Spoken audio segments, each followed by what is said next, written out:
Hi girls, I hope everybody's having a fantastic Friday. I feel a little bit better today. My head's a little more in the game. Yesterday I was just having a really off day, like I wasn't feeling it. So sorry about the mood, but today's a little better. And I decided I'm gonna make some dolma today because it's Friday, it's the weekend. My daughter Sofia loves dolma and she asked me this morning, Mommy, will you make dolma? So her wish is my command and that's what we're gonna do today. Now, let me start once again by saying your mama probably makes it the best. You probably never tasted dolma like your mom's before, so I am not claiming that I can make it like your mom, but if you want to attempt it, you can try my way and at least attempt to make it, right? So my mother-in-law's dolma is like out of this world, like mind-blowingly good, right? And I cannot get enough of her dolma. And when I first started making it, like I could do the vegetables really good and all that, but something was just kind of missing in the taste of the meat. It was like killing me. And so the last few times I've made it, I think I finally am getting a little bit better at it. And my husband really liked it the last time. So, you know, you just got to keep trying, right? I'm never going to make it like my mother-in-law. I need to face up to it and understand that it's never going to be as good as hers, but mine's pretty good. So dolma is a super long process and I'm gonna try to cut out, you know, as many steps as I can in the video to condense it and make it easy to watch. So the only thing that I'm gonna do right now is kind of tell you what I'm starting with. I have a cup and a half of white rice that I've pre-washed, okay? And I don't use the basmati rice. I use regular long grain rice, the kind that I showed you yesterday for the Asian recipe. Why do I use that? I have no idea. My mother-in-law told me to. That's why I use it. Because I guess something with the basmati, it soaks up too much of the moisture, or I don't know. There's a reason. I don't know what it is. But anyway, so a cup and a half of that. Now, some people use ground meat in their dolma. That's fine. I've made it that way before. I prefer to use the stewing beef and cut it up into small pieces. Yes, it's kind of a timely process, but in the end, to me, I think it tastes better. And I'm also going to use some neck bones in the bottom of my pot. I do this because of two things. I think it gives the dolma such a more rich flavor that I love using the neck bones in the bottom. And my husband loves them, and so do my children. This is the first thing they go for, right? And they always stick to the bottom of the pot. No matter how much oil I put in, it always sticks to the bottom of the pot. Okay, and I have some dolma spice here, right here, and I also have a little bit of cumin that I'm going to use. This is all just dolma spice and cumin.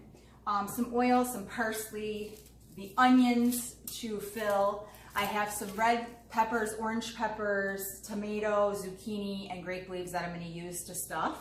And, you know, that's the beautiful thing about dolma. You can pretty much use whatever vegetable you want in your dolma and you can't really make a mistake there, whatever vegetable you use. So in here, I have an entire pack. I know you guys are gonna freak out, but to me, it makes it better. An entire pack of garlic. Okay, so this is the pre-packaged, pre-peeled garlic. I go through it so quickly that it doesn't sit around and it's always pretty fresh. I buy it pre-peeled just because I'm super lazy when it comes to peeling garlic and I hate doing it. So I cut an entire pack of this, I put it in the food processor and blended it because I don't want to stand here and chop it fine. So it's in the food processor, that entire pack, and it's going to go in to a large bowl with my meat, my rice, and the other ingredients. So all I'm going to do right now is I'm going to prep my onions to cook to stuff. I'm going to cut up my meat really small and put it in the bowl with the rice, and I'm going to come back once I do all that and I'll show you what spices I add and everything that I do. So we're going to take a little time out and I will be back to show you how to move forward. All right, now I'm back and I'm trying to get my vegetables ready to be stuffed. Now I know that a lot of you will use different vegetables than what I have, and that's cool. You can use whatever you want. I chose to use tomato because I really like the tomato in it. Tomato, zucchini, and these little tiny peppers. I absolutely love these in dolma. I love them.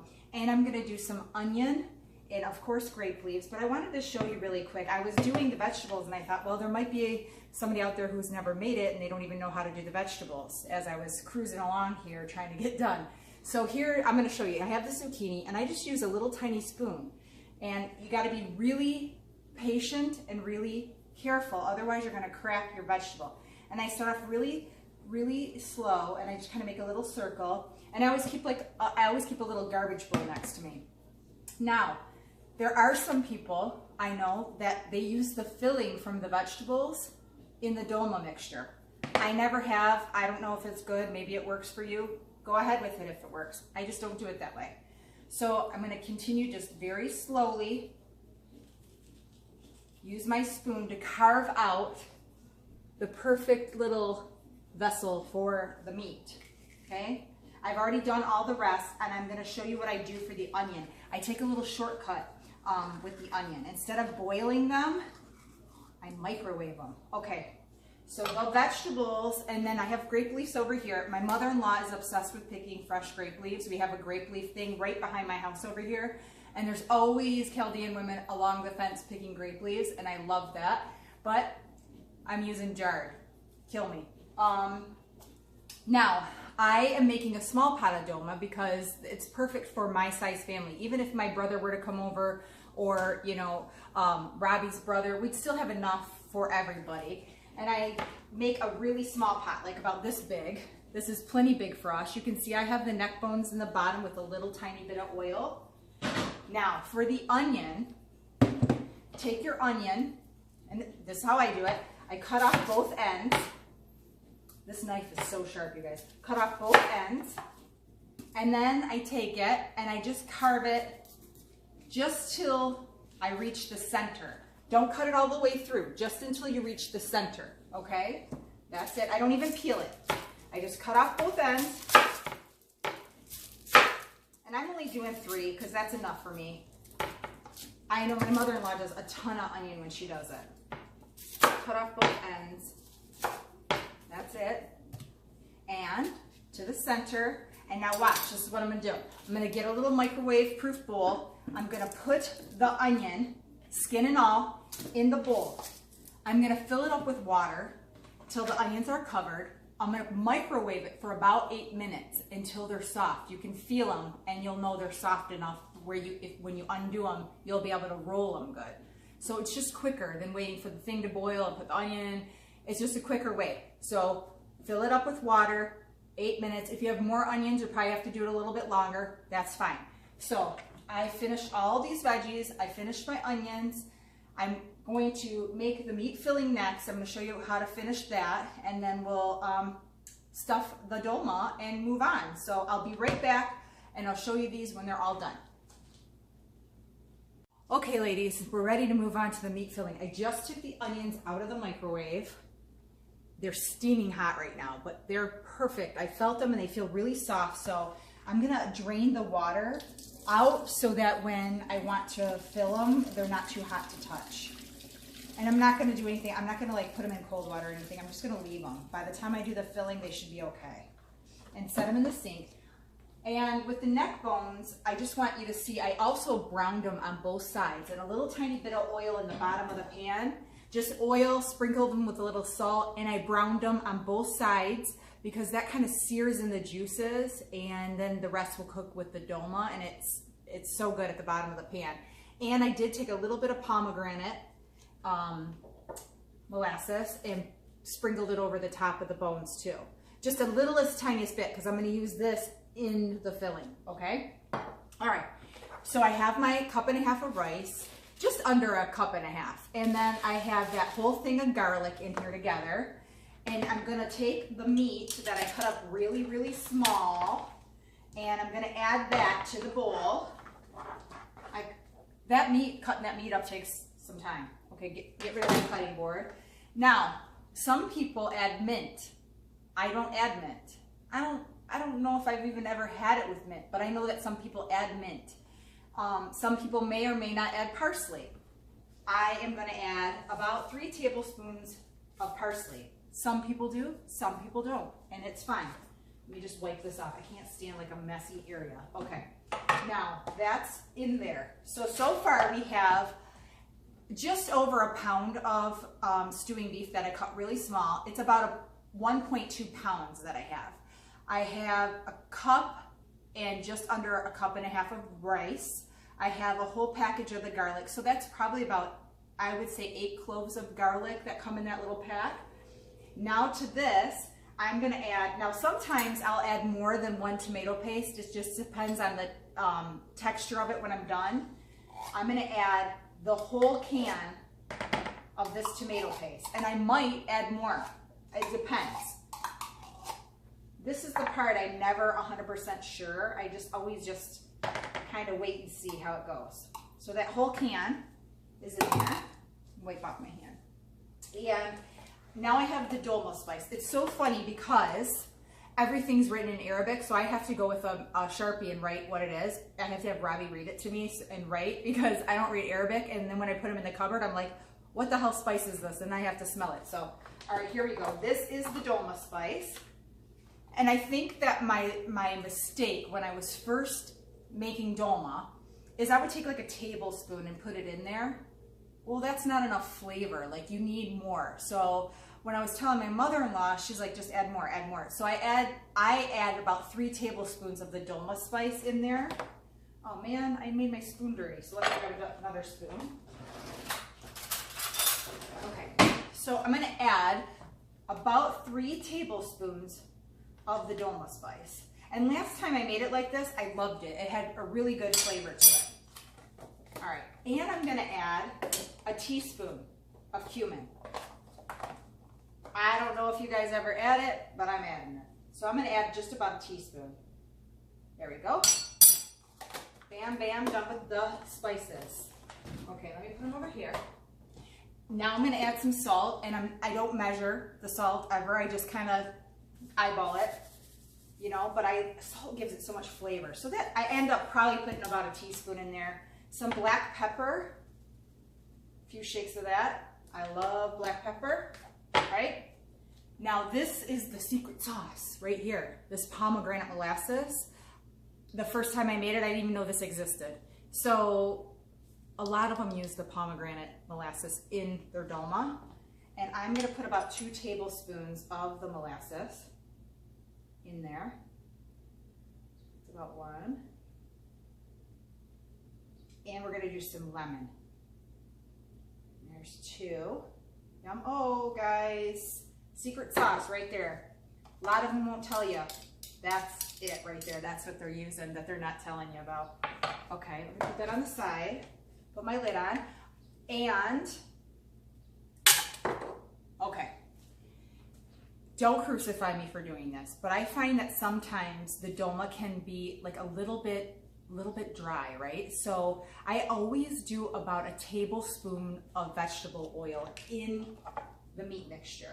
Now it depends, I guess, on the meat, like how much fat is in the meat. I'm gonna do just about a tablespoon and a half of vegetable oil. Tablespoon and a half of vegetable oil I put in there with it. And that looks so fantastic, and it smells really good. Let me see. And now what I'm gonna do is I'm just gonna go in, I'm gonna mix it up, and then we'll be ready to make our filling, okay? And I'm gonna be able to judge whether or not I have to add some more tomato paste to it. So I'm gonna go mix it. I'll come back. I'll let you know if I added anything else to it, if I added more tomato paste. But right now, all I'm gonna do is mix it together. So I'm gonna pause just because I'm not gonna be able to go back and touch the camera, okay? So I'm gonna mix that. Oh my gosh, you guys, funny story. I got a sidetrack because I'm getting distracted. We have a little birdhouse that my husband put up for me outside the window because I was like, oh, I wanna watch the birds. It's so fun, they're so pretty, whatever. So today we had the first bird come to this birdhouse. The first choo-choo came to the birdhouse. So I was all excited and everything, and I texted Robbie and I told him, well, then I had to go take Sofia to school this morning, and I opened the door to go to my garage, and I go out to the garage and I open the door and I get distracted, I come back in the house. Well, when I go back outside, there's a freaking bird. I mean, I feel like I was Tippi Hedren in that movie, The Birds. I was like, he was flying low, coming at me. I'm like, you know, seriously, this bird had built a nest. I didn't see it yesterday, so how this bird got in there it built a nest on the top of our little thing that opens our garage. So there's a nest up there. I don't know if there's like eggs in there, and she is super protective. It freaked me out. So that choo-choo from the bird feeder went and told all the other choo-choos that we're a bird-friendly house, and now I got choo-choos all over the place. Okay, back to the Dolma. Okay, I'm gonna go mix it and I'll be back. All right, ladies, I mixed it all up. It looks pretty good. Okay, I like how it looks. I can see that the oil helped it a little bit, and I'm gonna add some fresh lemon, okay? I know I'm gonna put lemon doozy in the water, but I like to put at least a little bit of lemon in with this mixture. And what was I gonna tell you? There was something else that I was gonna do. All right, I'm just gonna put the lemon in. I don't remember what I was gonna say. I'm falling off. Oh, I know what I was gonna say. I think today might be a 2-for-1 video. And I might show you, because I'm really kind of craving Kanafa, and I think I'm gonna make Kanafa, and I'll film it so that you can learn how to make it. I completely taught myself how to make that, you know, by reading recipes and stuff like that. Nobody ever showed me how to make that, but I really like it. Okay, so I'm gonna juice 1 lemon in here, just 1. Okay, put that on the side. And you know, some people put fresh lemon in there and not lemon doozy, which is fine. I mean, I guess however you do it. Everybody has a different Dolma recipe, and in my opinion, Dolma is the bomb. You can't. I mean, everybody's Dolma is pretty good, right? All right, so I added that fresh lemon. Now I'll just go and mix it up again. I gotta put some more gloves on, mix it up again, and then we'll stuff our veggies. And we're pretty much golden after that, right? We just put it in there, add some water, and I cook it like medium for an hour, and then I'll turn it really low and just kind of let it suck up all the flavor. The best thing with Dolma, I think, is if you can do it the day before, put it in the fridge and give those spices time to just marinate in that meat. It's out of this world. So I'm gonna go remix this, grab my veggies, and we'll come back and I'll show you what I do. That's it. All right, ladies. Oh, camera almost fell. We almost had a travesty. Okay, settle down, camera. Okay, we're good. All right, now we're at the point. Everything is mixed together. I didn't add the other tomato paste. I don't think that it needs it. I think I'm plenty fine, okay? So everything that I showed you is exactly how I kept it, and I just added that 1 lemon, all right? So now, sorry for the limited space, but I want you to be able to see what I'm doing. I have the onion, and you can see they turn out really, really nice. From the microwave, it's not a big deal. You can do it like that. So I'll just take a little bit of meat, and what I do with the onion, I always stuff them first, and I put them in the pot with that meat, and I caramelize them on the bottom of the pan. So as soon as I roll them, I just stick them right in with that meat, and I kind of make little spaces and shove the onion down in the pot between all that meat, and they get nice and brown on the bottom. I love when that happens, okay? So I have quite a few onions. I mean, normally I don't make that many. So that's what I do with the onion, all right? I just stuff the onion and roll them, and I put them down in the pot, tucked in between the meat in there. So let me show you. I feel like I'm insulting you by showing you how to stuff a vegetable, but there may be some girls out there who have never done it. So I kind of just want to do the steps so they can see.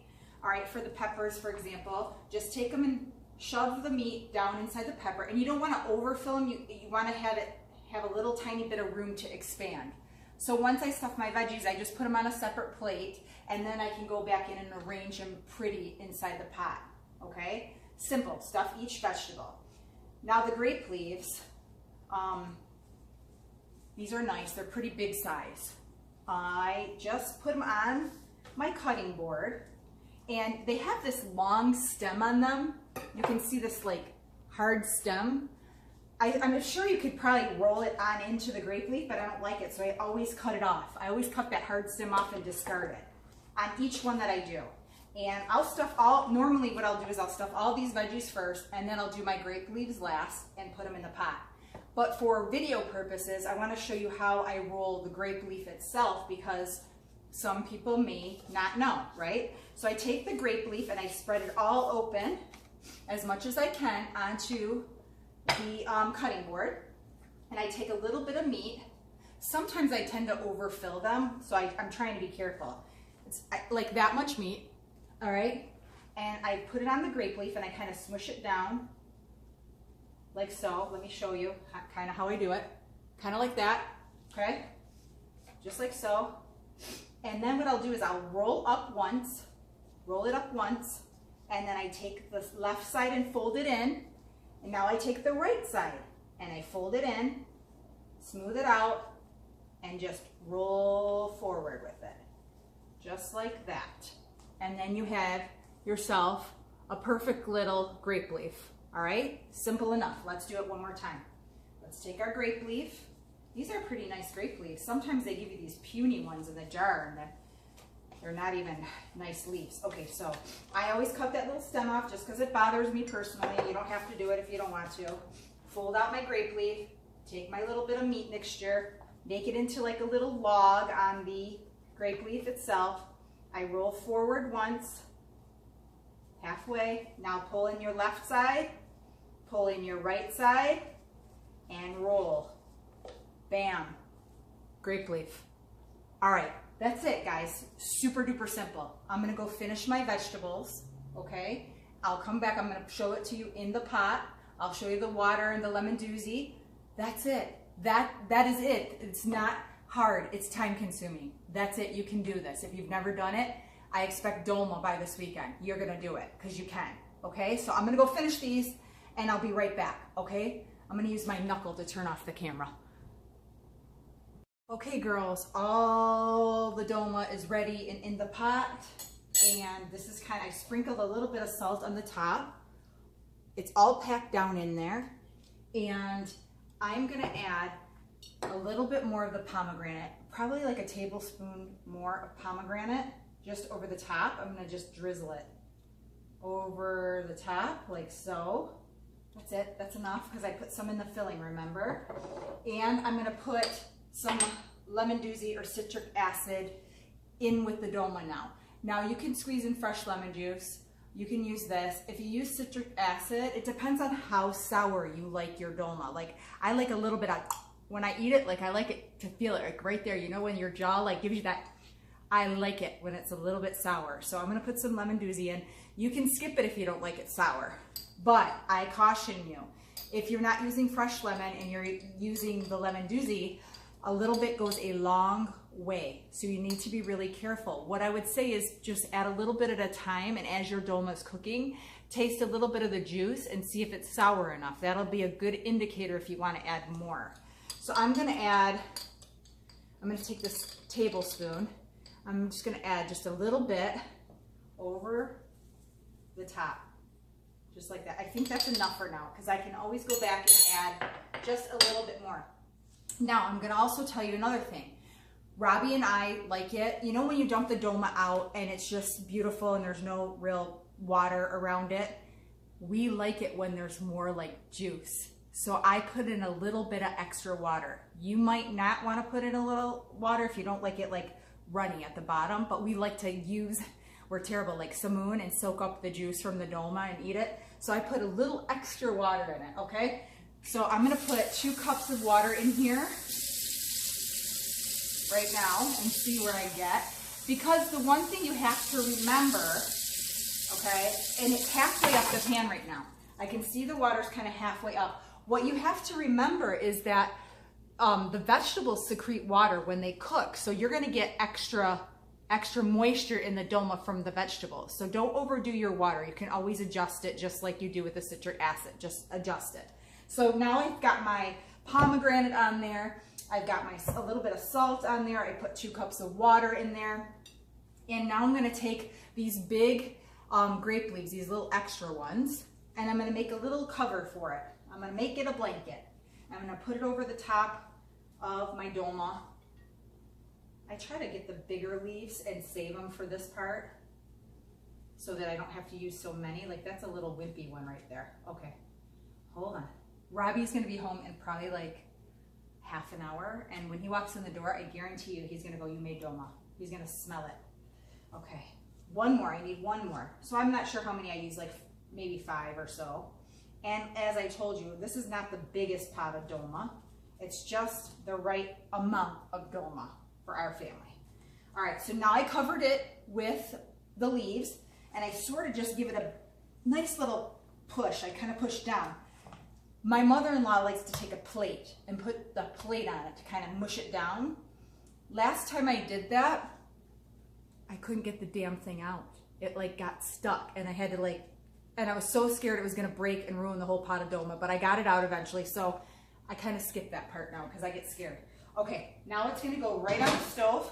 I'm gonna cover it, and I'm gonna cook it for about an hour and just like let it slowly cook, like on a medium flame, and let it cook, and your whole house is gonna smell like Dolma, and you're gonna die of starvation while it's cooking. So I'm gonna go cook it, and at the end I'll come back and I'll take a picture of it and show you how it looks. White girl Dolma, there you go. Not too bad.